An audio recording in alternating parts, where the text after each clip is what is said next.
جب بھی آپ دعا کی قبولیت کے اوقات ہیں نا، جیسے رین آفٹر رین یا سفر کے دوران یا اذان اور اقامت کے دوران، تو اس دوران اس دعا کو ضرور اپنی لسٹ میں شامل کریں۔ بہت جامع دعا ہے کہ اللہ مجھے کبھی بھی میرے دل کو پھیریو نہ، کیونکہ مقلب القلوب اللہ ہے، اللہ کی دو انگلیوں کے درمیان انسانوں کے دل ہیں، اور اللہ چاہے تو دلوں کو پھیر دے، اور جب دل پھر جاتے ہیں تو پھر نیکی نیکی نہیں لگتی، بدی بدی نہیں لگتی، اور پھر دل کی کنڈیشن بہت عجیب ہو جاتی ہے۔ تو پہلی چیز، پہلا سائن ہے that you are asking Allah for ہدایت۔ Second sign that you are turning to Allah after sinning. انسان کے ہدایت پہ ہونے کی نشانی یہ ہے کہ وہ گناہ کرنے کے بعد اکڑتا نہیں ہے، بلکہ اللہ کی طرف رجوع کرتا ہے، اللہ کی طرف بھاگتا ہے۔ جیسے اللہ نے کہا نا فَفِرُّوا إِلَى اللَّهِ، کہ بھاگو اپنے رب کی طرف، سارے کے سارے۔ وہ آیت میں آپ کو سناتا ہوں، سورہ آل عمران کی ورس 135، وَالَّذِينَ إِذَا فَعَلُوا فَاحِشَةً أَوْ ظَلَمُوا أَنفُسَهُمْ ذَكَرُوا اللَّهَ وَالَّذِينَ إِذَا فَعَلُوا فَاحِشَةً when they commit an evil، جب یہ کوئی فحش کام کر بیٹھتے ہیں، کوئی گناہ کر بیٹھتے ہیں، اس سے ثابت ہوا کہ نیک لوگ سے بھی گناہ ہو جاتا ہے، ہر کوئی پھسل جاتا ہے۔ او ظلموا، اور ظلم کر بیٹھتے ہیں، انفسہم، اپنے نفس پہ، ذکر اللہ، اللہ کو یاد کرتے ہیں فوراً۔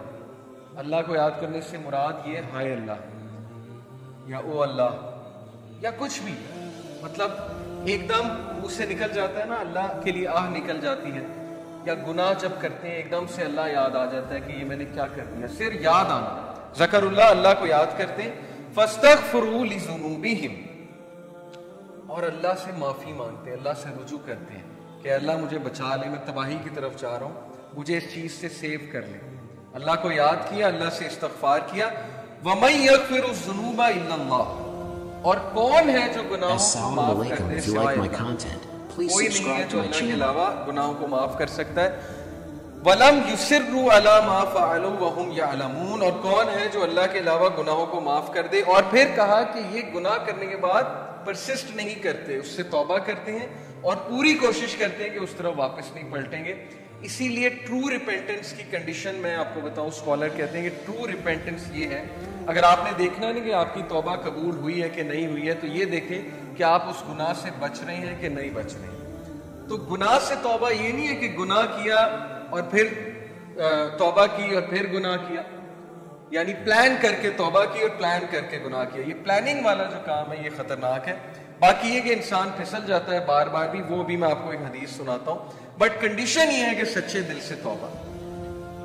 ان ابن عباس رضی اللہ تعالیٰ عنہ عن النبی صلی اللہ علیہ وسلم قال ما من عبد مؤمن الا وله ذنب يعتاده الفینة بعد الفینة او ذنب هو مقیم۔ ابن عباس رضی اللہ عنہ سے مروی ہے کہ نبی اکرم صلی اللہ علیہ وسلم نے فرمایا there is no believing servant but that he has a sin he habitually commits from time to time۔ انسانوں میں بہت سے انسان ایسے ہیں جو ہیبیچول ہو جاتے ہیں ایک گناہ کے، بار بار کرتے ہیں، پھسلتے ہیں، بار بار توبہ کرتے ہیں، پھر وہی گناہ بار بار کرتے ہیں۔ او ذنب هو مقیم علیہ لا یفارق حتی یفارق الدنیا، he habitually commits from time to time, or a sin abiding over him that he does not abandon until he departs from the world۔ وہ گناہ وہ ریپیٹ کرتا رہتا ہے کیونکہ اس گناہ سے وہ ٹیسٹ کیا جا رہا ہے، وہ اپنی بیسٹ ٹرائی کر رہا ہے، لیکن somehow وہ بار بار پھسل رہا ہے۔ کتنا ہوپ ہے دیکھیں اس حدیث میں۔ ان المؤمن خلق مفتنا توابا نسیا اذا ذکر ذکر، اور پھر نبی صلی اللہ علیہ وسلم نے ہیومن نیچر بتائی۔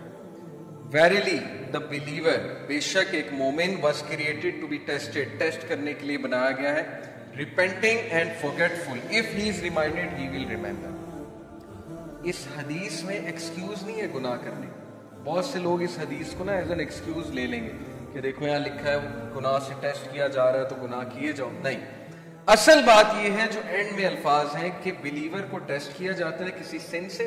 دیکھیں سن سے کیا مراد ہے؟ آج کے دور میں یوتھ کو کس چیز سے ٹیسٹ کیا جا رہا ہے؟ اللہ کو پتہ ہے کہ ہم اس دور کا حصہ ہیں، اللہ کو پتہ ہے انٹرنیٹ پہ کیا ہے، اللہ کو پتہ ہے یوٹیوب پہ کیا ہے، فیس بک پہ کیا ہے، کیا فتنہ ہے اس نوجوان نسل کے لیے، اور اوپر سے شادیاں بھی نہیں جلدی ہوتی ہیں، پھر کو ایجوکیشن الگ ہے، یونیورسٹیز کا ماحول الگ ہے، اللہ کو سب پتہ ہے۔ تو اللہ تعالیٰ ہم سب کو ٹیسٹ کر رہا ہے. اور عمر رضی اللہ عنہ کا میں ایک قول آپ کو سناتا ہوں کہ وہ یہ کہتے ہیں کہ اللہ تعالیٰ تقوی کے لیے انسانوں کو ٹیسٹ کرتا ہے. جیسے سورہ حجرات میں نا کہ ان المؤمنون، تقوی کے حوالے سے جو آیا تھا میرے ذہن سے اچانک نکل گئی کہ بے شک اللہ مومنین کو تقوی کے لیے ٹیسٹ کر رہا ہے. تو یہ ہم سب کا تقوی کا ٹیسٹ ہو رہا ہے کہ تمہارے پاس اپرچونٹی کھلی ہے، انسٹاگرام ہے، فیس بک ہے، سب کچھ ہے. اب اپنے جوہر دکھاؤ، اب اپنے وہ اندر کے اس ہیرو کو جگاؤ، اپنے نفس پہ قابو کر کے دکھاؤ، اور اللہ تعالیٰ ریوارڈ کرنے والا. تو اس لیے بلیور جو ہے وہ ٹیسٹ کیا جاتا ہے. ہم میں سے ہر بندہ ٹیسٹ کیا جائے گا کسی ایڈکشن سے، کسی چیز سے، کسی سن سے. لیکن اللہ کو وہ پسند ہے جو ریپینٹ کرتا ہے، بار بار فورگیٹ کر جاتا ہے لیکن بار بار پلٹی کھاتا ہے. جھپٹنا پلٹنا، پلٹ کر جھپٹنا لہو گرم رکھنے کا ہے ایک بہانہ. تو پلٹتا ہے، بار بار جھپٹتا ہے، گرتا ہے پھر اٹھتا ہے، گرتا ہے پھر اٹھتا ہے. اپنے آپ کو ڈاؤن نہیں کرتا، گھٹنے نہیں ٹیکتا گناہ کے آگے، کھڑا ہوتا ہے، مقابلہ کرتا ہے. if he is reminded he will remember. اور اس کی ہدایت کی نشانی یہ کہ جب اسے ریمائنڈر دیا جائے وہ ریمائنڈر لیتا ہے، آکڑ نہیں دکھاتا آگے سے. یہ نہیں کہتا مائنڈ یور اون بزنس، تمہیں کیا تکلیف ہے، میں جو مرضی کروں. اب تو لوگ ایسے کہتے ہیں نا کہ تمہیں کیا تکلیف ہے، میں جو مرضی کروں. تو ہدایت کی نشانی یہ کہ جب اسے ریمائنڈ کرایا جائے وہ ریمائنڈر اسے افیکٹ کرتا ہے. یقین کیجئے ہماری میجورٹی یوتھ اس کیٹیگری میں فال کرتی ہے. ہم جج کر لیتے ہیں کسی کی ڈریسنگ سے. جیسے خواتین ہیں یونیورسٹی میں، آپ کو پتہ ہے ڈریسنگ کس طرح کی ہوتی ہے. ہم انہیں دیکھ کے جج کر لیتے ہیں کہ لو جی یہ تو ڈریسنگ ایسی ہے، لہٰذا یہ تو ویسے ہی جو ہے اسلام سے بہت دور ہے. کیا پتا آپ انہیں ریمائنڈر دیں، کیا پتا کوئی ایک حدیث سنائیں، کیا پتا ویسے ہی انوائٹ کریں کسی حلقہ میں، وہ کہ اللہ رسول کی بات سنیں اور انہیں افیکٹ کر جائیں اور ان کا دل تبدیل ہو جائے، چینج ہو جائے. اس لیے کبھی بھی جج کسی کو نہ کریں، ریمائنڈر دیں. فذکر ان نفعت الذکر سیذکر من یخشی. نصیحت کرو دوسروں کو اگر نصیحت اس کو فائدہ دیتی ہے. جو اللہ سے ڈرنے والا ہے، جو ہدایت میں ہے، وہ نصیحت پکڑ لے گا. ہمارا کام ہے نصیحت کرنا، ہمارا کام جج کرنا نہیں ہے. تو یہ حدیث بہت ہوپ فل ہے، بہت ہوپ دلاتی ہے کہ انسان بار بار پھسلتا ہے، گناہ کرتا ہے، فارگیٹ فل ہے. انسان کا مطلب ہی بھولنے والا ہے. اسی لیے یہ حلقات، یہ ریمائنڈرز بہت ضروری ہیں کہ اپنے آپ کو بوسٹ رکھو. قرآن ڈیلی پڑھنا اسی لیے بہت ضروری ہے. جو بندہ روزانہ قرآن پڑھتا ہے، تھوڑا تدبر کرتا ہے، وہ بچ جائے گا انشاءاللہ. بہت امید ہے کہ وہ چیز